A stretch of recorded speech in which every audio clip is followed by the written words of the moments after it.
comme niñ koy faral di defee rek su école di ubbi ñu ànd ak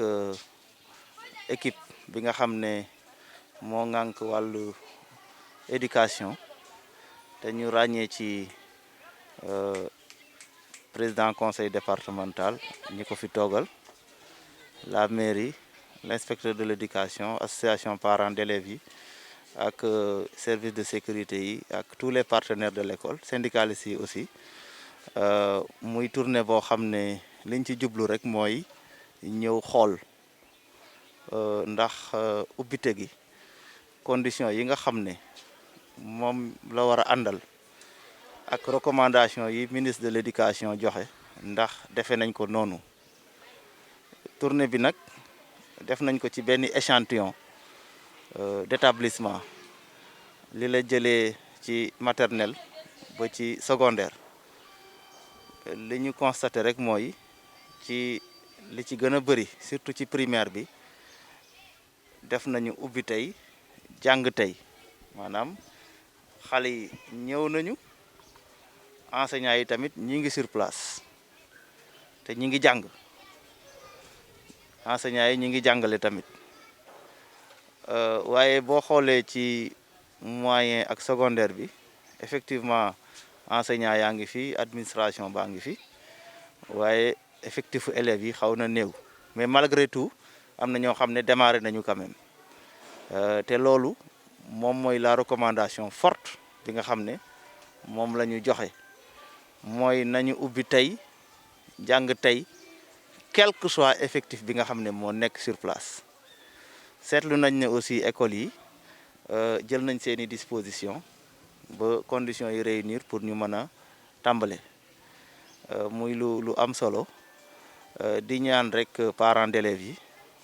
ñu gaaw a indi xale yi indi élèves yi ndax école bi ubbi na te cours yi tàmbali na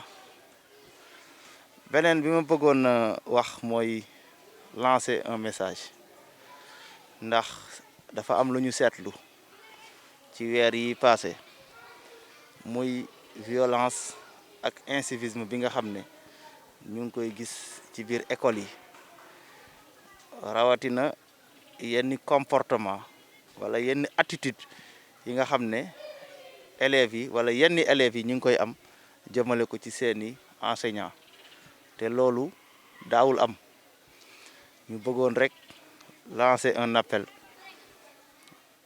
pour que yu mel noonu bañ fi amati wala mu bañ fi am ndax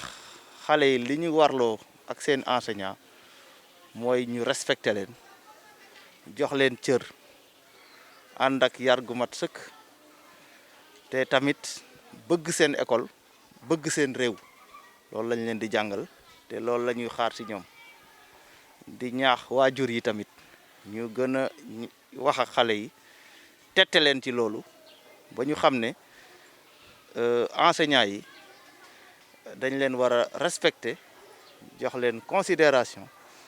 pare tamit ci biir école bi ñu am un comportement exemplaire loolu vraiment je tenais à le dire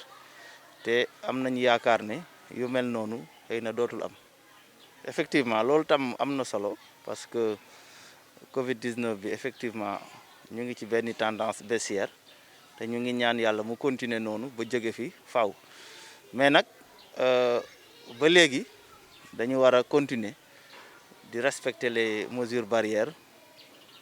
waaye tamit di fexe ba képp koo xam ne ñekkuwul mu daal di dem ñekku parce que vaccin yaa ngi fi et la vaccination continue